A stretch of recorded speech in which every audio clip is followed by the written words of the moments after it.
Hello రావా viewers, ఎలా ఉన్నారంతా?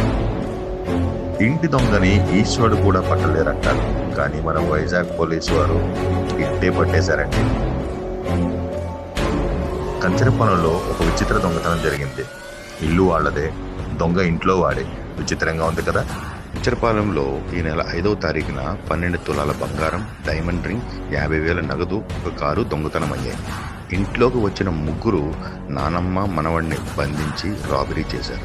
దీని వెనకన అసలు డ్రామా ఏంటంటే, పోలీస్ దర్యాప్తులో అసలు రాబరీ మొత్తం చేసింది మనవడే.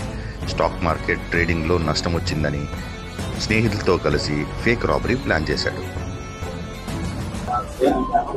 5వ తేదీ ఒక రాబరీ జరిగింది. ఒక ఎల్డర్లీ లేడీ ఇంకా మనవడు ఉంటే కట్టేసి దాదాపు 12 తులాల బంగారం, 2,10,000 రూపాయలు క్యాష్, ఒక 4 వీలర్ తీసుకొని ఆ 4 వీలర్లో పారిపోయారండి. అదే రోజు 4 వీలర్ రికవరీ చేయడం జరిగింది. సో ఆ కేసు చూస్తే మనవాడు చాలా అప్పులు పాలయ్యారండి. సో అందుకే ఈ రవారీ చేయడానికి ప్లాన్ చేశారు.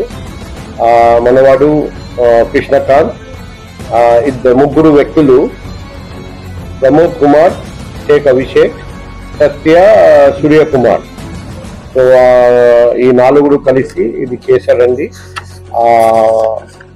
బంగారం, క్యాష్ అక్కడ మీకు కనిపిస్తుంది. అండ్ వెహికల్ కూడా ఇవ్వడం జరిగింది, రిటర్న్ ఇవ్వడం జరిగింది. అండ్ వెహికల్ కూడా బయట డిస్ప్లే ఉంది. అంత బాధితులకు మేము రిటర్న్ ఇస్తాము. సో ఈ 2-3 రోజుల్లో చాకచక్యంగా కేసు ఛేదించి మొత్తం ప్రాపర్టీ రికవరీ చేయడం, ముద్దాయిలందరినీ అరెస్ట్ చేయడం,